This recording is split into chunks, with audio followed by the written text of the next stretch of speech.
Hey y'all, happy Tuesday. Happy Spoken Word Tuesday. I hope you guys days come along fine. Anyway, you guys know on Tuesdays, I like to bring the word, okay?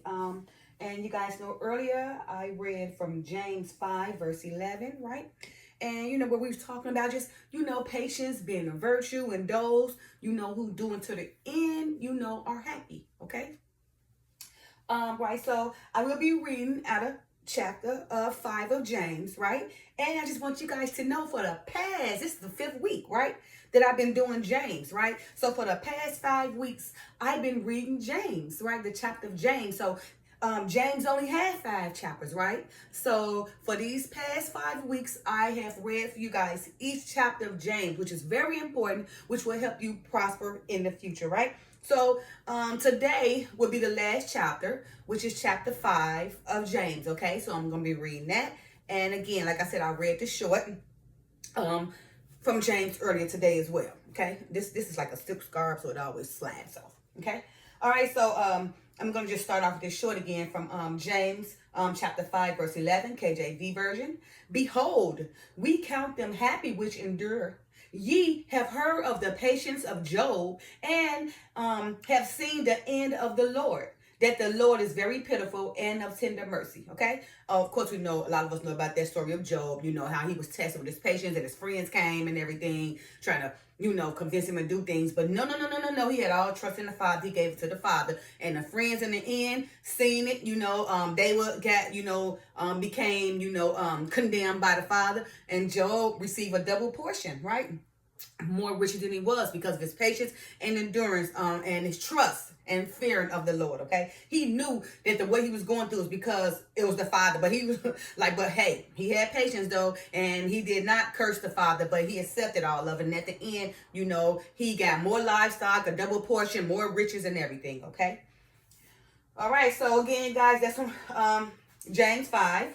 I'll be reading from James 5, okay? The last chapter of James. There's only 5 chapters, okay? So for the past 5 weeks, you guys can go back each week, and I'll be reading James, okay? I know James 5 is very important. It's beneficial to your prosperity, right? When it comes to seeking the Father, comes to endurance, just, come to gaining the conviction you need, okay? All right, so chapter 5, James, it started off with advice to the rich. That's the header, you guys. Hey, I can't make this stuff up. Advice to the rich, okay? Chapter 5, verse 1. Go to now, ye rich man, weep and howl for your miseries that shall come upon you. Your riches are corrupted, and your garments are moth-eaten. Your gold and silver is cankered, and the rust of them shall be a witness against you, and shall eat your flesh as it were fire. Ye have heaped treasure together for the last days. All right. So when we talking about, the riches, how their riches are corrupted, because, many rich people, they only, see what they have. They can care less about the next person, poverty or whatever, right? A rich person want to maintain their rich. So they do anything, wickedness, whatever, to maintain their rich, to stay in power, right? They had to keep the, poverty in poverty, in order to, continue their power, okay? Continue their richness and everything. Then, they're saying your gold and silver is cankered. That means it's just something like a canker is something like something just eating you up. It's like an infection that spread, from your ways. It spread, just eat you up, and to eat you up until you don't have no more, right? And then it say, and the rust of them shall be a witness against you. So the rust of the gold and the silver, that gold and the silver, that got eaten up, right? It's because of your actions. So it's saying it should be a witness against you, right? And shall eat your flesh as it was fire, because of course what goes up must come down. It says ye have heaped treasure together for the last days. So he's saying you setting up all these treasures for the last days. You can't do nothing with those treasures, right? Those treasures you guys been eating up by moth and everything, because those just treasures of this earthly world, right? Remember, and those things that come from the earthly world, like gold and silver and everything that men, praise and everything. It's earthly wisdom. Nothing to do with the Father. It's what we, the rich make the gold and the silver powerful. Make it a value. Some that don't breathe, some that don't talk or anything like that. Okay. So That's why it says, go to now, ye rich men, weep and howl for your miseries that shall come upon you. Because, like I said, most rich most rich don't have a great heart. It makes them wicked because they got everything that they have, the money can buy. So they've been probably fed with a loan, silver spoon and everything. They don't have no wants, right? No needs. So why look forward to praising the Father? Why look forward to having His people? They feel like they don't have to. They got everything they need, they want, right? They got all their treasures they done built up in the world, right? They got all their gold and their silver right here on earth right now. And it's temporary earth. So all they got is all they need. They don't need to be saved. They don't need salvation, right? And they can care less about helping the poor and poverty because they already got what they want. They got their gold. They got their silver, right? They got their treasures heaped up upon one another on this earth. They can't go nowhere but on this earth. But anyway, when they go, it's going to be left anyway. So all the treasures that they heaped upon earth and laid upon earth, those was their treasure. So when they do depart from this earth, they don't have anything. Nothing is laid up. Because remember, the Father said, loose and bind the things on earth, So loose the things or bind the things on earth. So when you get to heaven, you have, certain things. But depending on what you built on that earth, some of those things you can take to heaven. But for the most part, when it comes to the riches and the gold and the silver and building up all these treasures, heaps upon heaps, no, those are earthly things that's going to stay on earth. And if you have not built a treasure for the heavens, then whatever you already got, it's only for this temporary earth. But when it's time you depart this earth, all those going to be canker, eating, moth, beating, everything you done going to be a witness to you. And now when you get to your final destination, when you depart this earth, you're going to feel it. You're going to feel everything. You're going to have all the witnesses against you, all the judgments against you, because those treasures that you built, was not to the Father, but for self-centered, and to pleasing of men. All right. Verse 4. Behold, the hire of the laborers who have reaped down your fields, which is of you kept back by fraud, crieth, and the cries of them which have reaped are entered into the ears of the Lord of Sabaoth. Ye have lived in pleasure on the earth and been wanton. Ye have nourished your hearts as in a day of slaughter. Ye have condemned and killed the just, and he doeth not resist you. I just read that right. I just said that right. I haven't even got to that part yet. But see, it's just confirming what I just said to you guys, right? It said, behold, the hires of labor. All the labors that you guys had in your fields, slaving them and everything, reaping down in your fields, which was basically fraud. People crying out to you, the people who crying out so hard has reached the Lord of Sabaoth. And the Lord of Sabaoth is just the Lord of the heavens and everything. So the Father have heard their cries and all, how the rich has forced the labor on the people, to work for them, right? Using fraud, Also, they're saying they have lived in pleasure on earth. Yes, living pleasure on earth, eating all the fine things, wearing all the fine things, going to the fine places, get all the money, looking down on those who don't have, right? He said, and been wanton. Wanton is just somebody, who is oh my goodness, just not righteous, okay? Like a one-time woman would be maybe a woman that probably was married and maybe either became a widow or divorced her husband, and now she just out there, just committing all type of stuff. That's one-time. So, they say, the Father said, ye have lived in pleasure on earth and been wanton. So, yes, you lived in pleasure with all your riches and everything, but you've been in wanton. You have not been righteous. You have been, making the poor stay in poverty, frauding people, despising people, just throwing all your treasures, on earth, being wicked, just to maintain that riches and that power, okay? Ye have condemned and killed the just, and he doeth not resist you. So many people that's rich have killed them, right, to maintain their power and to maintain their riches, right? So, and most of them was just. You kill the people that come to you, who are just, so you get them out the way, or take their kingdom so you can continue your power and your riches, right? All right. Now, verse 7, that had a chance to be patient, okay? Be patient, my brother, my sister. All right. Verse 7, be patient, therefore, brethren, unto the coming of the Lord. Behold, the husbandman waited for the precious fruit of the earth and had long patience for it, until he received the early and latter rain. So you see the Father saying, be patient, brethren, unto the coming of the Lord. Remember, those who endure to the end are happy. Okay? He said, behold, the husbandman waiting for the precious fruit. That fruit will come if you just be patient and endure to the end, right? He said, until he received the early and latter rain, right? The early and latter rain. Just be patient until you receive the early and latter rain. It's coming. Because remember, those who endure to the end are happy, right? Okay, verse 8. Be ye also patient. Establish your hearts, for the coming of the Lord draweth near. Okay, so he's saying, be ye patient, establish your hearts, right? Because the coming of the Lord is very, very near. Establish your heart, be patient. Follow how Job was. He was very patient and endured to the end. And became more rich. Received double. Received double. What's that? Double provisions and everything, a double portion and all that. Okay. So again, it say, be ye also patient, establish your hearts, okay, for the coming of the Lord draweth nigh. So the draweth nigh means that the Father is drawing closer. He's coming, he is close, he's getting near. Okay, so it's just saying, be patient, establish your hearts, because the Lord is getting closer and closer, okay? Verse 9, grudge not once against another, brethren, lest ye be condemned. Behold, the judge standeth before the door. So again, grudge not one against another. Don't be bitter against your brother. Don't grudge against him. Overlook that, because you yourself going to be condemned because you judging that person. And trust me, if you judge somebody, you yourself going to be judged, right? And he said, behold, the judge standing before the door. The judge is the Father, or he using the Son. He gave all the power to the Son. So the judge will be the Son when he comes, okay? He's standing before the door. So if you judge somebody, then expect to be judged, okay? Verse 10, take, my brethren, the prophets, who have spoken in the name of the Lord, for an example of suffering, affliction, and of patience, right? So I'm going to read that again, because this leads to Job, because remember, Job is one of basically his prophets, okay?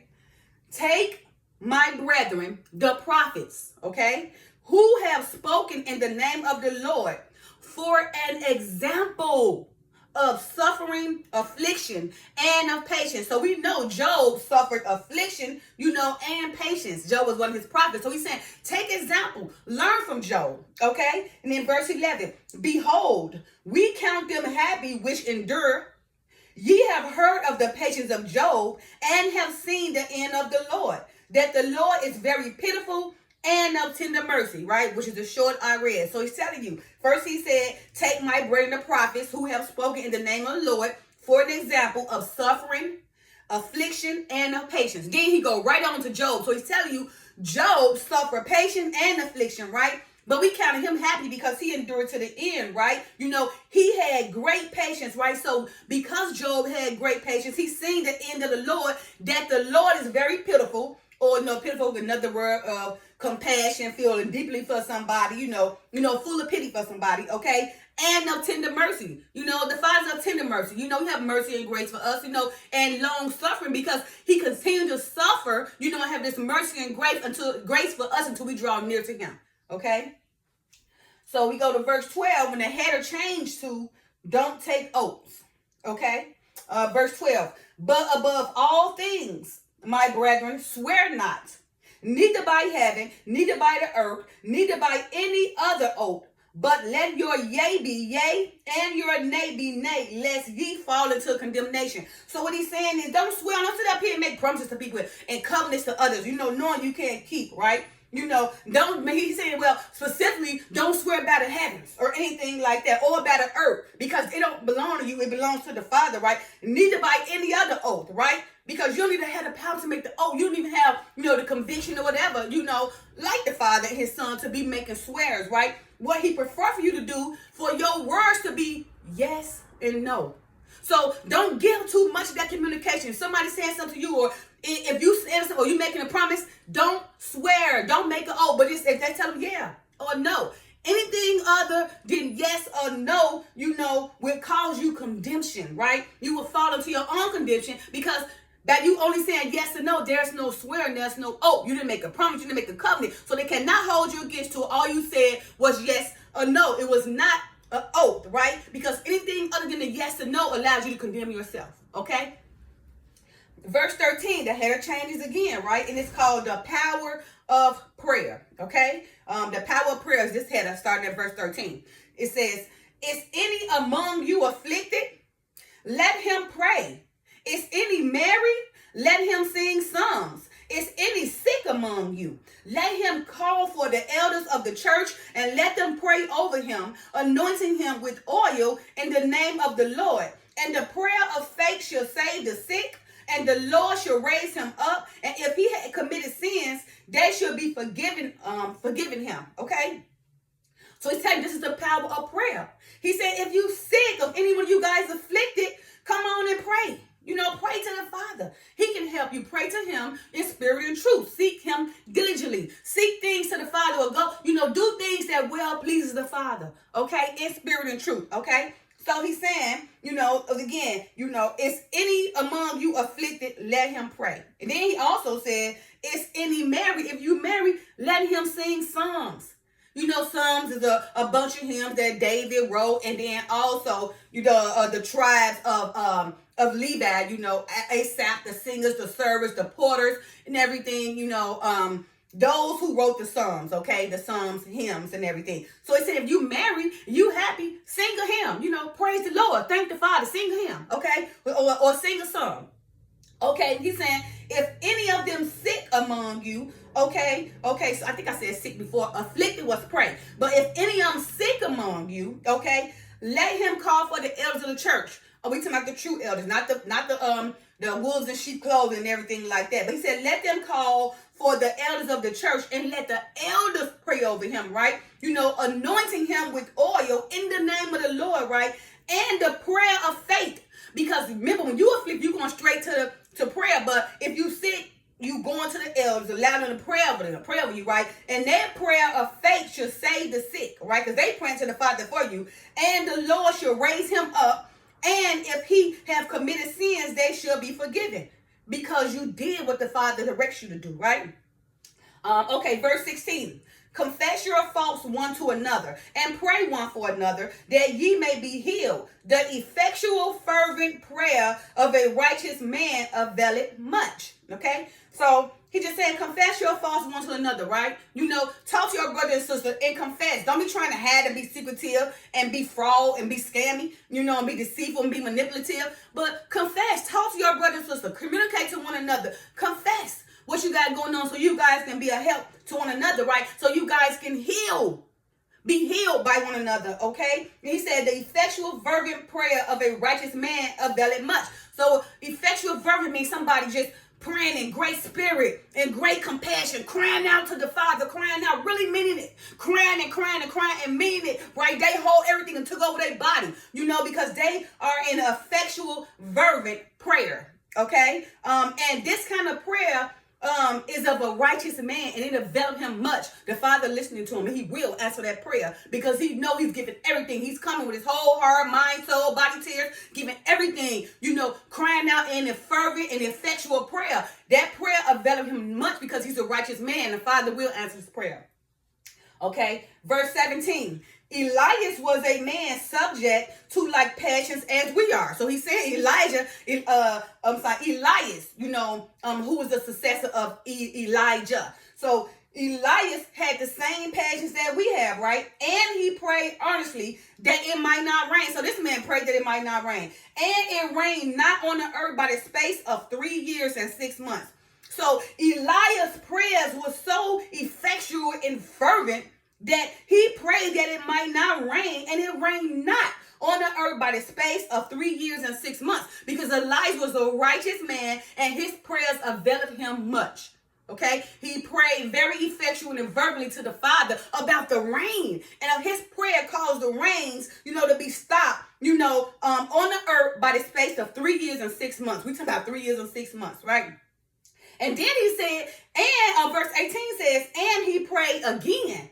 And the heaven gave rain, and the earth brought forth her fruit. So you see how effectual and fervent his prayer was. First he prayed for the rain to stop, and it stopped raining for 3 years and 6 months. Then after that, he prayed for the rain to come back, right? And the heaven gave rain, and the earth brought forth her fruit. Because when it stopped raining, there was no fruit. None can grow or anything like that. He caused it to be a famine. But then he prayed again for the rain so the fruits can come on back, okay? And the next one, verse 19, changed the header again, right? The header changes. Help those who wander, okay? Verse 19. Brethren, if any of you do err from the truth and one convert him, verse 20, which is the last and final verse. Let him know that he which converted the sinner from the error of his way shall save a soul from death and shall hide a multitude of sins. All right? So, hey, brethren, again, if any of you do err from the truth and convert him, okay, let him know that he which converted the sinner from the error of his way shall save a soul from death and shall hide a multitude of sins. So he's saying, like me, I'm doing a job. I'm trying to, I'm reading to you guys. I'm trying to teach you guys. I'm trying to convert others, convert others to, more close to the Father, right? Trying to convert the sinner from his error, right? And save him from death. Because if I can do that, then we should hide a multitude of sins, because that very one person have thousands and thousands. Well, I ain't gonna say thousands, but many sins. I ain't gonna say thousands. That's way too many. I probably can't count them though. We don't know. But there are many sins, right? But those who's out here professing and edifying and teaching and everything, right? We are trying to convert, and some of them are being converted from that error, right? And because we're doing this work of edification, and converting that sinner from his error, then that sinner should save his own soul from death, right? And it should hide his sins in a great multitude. Okay, so his sins should be hide. He probably have a lot of sins, that's now being hidden, and we also, cause him from death, right? All right, you guys. So that was James chapter 5, okay, verses 1 through 19. Okay, because this scarf gonna keep coming up because I got all this edge control on my hair. I can't wait to take this stuff out and get my, my braid stuff back. Just had to do it for the wedding. Okay, but so James 5, okay, you guys, and I want you guys, to read all chapters. It's only got 5 chapters in James, and it really helps you, to get close to the Father. It teaches you the ways and the things you need to do, to get close to the Father and everything. Okay. All right, you guys, again, I hope I brought you guys some clarity and everything. And let me just read this James 5:11 short one more time. Behold, we count them happy which endure, okay? Ye have heard the patience of Job and have seen the end of the Lord. The Lord is very pitiful and of tender mercy. So learn from Job. Job was very patient, right? He endured to the end, and his friends, they came, they were trying to, get him to curse the Father, and he didn't do it because he trusted more in the Father. And because he trusted in the Father, his endurance allowed him to be more happy in the end, gaining a double portion, more livestock, and his friends being condemned by the Father, okay? All right, you guys, happy Spoken Word Tuesday to you guys again, and you guys have a wonderful Tuesday. Peace.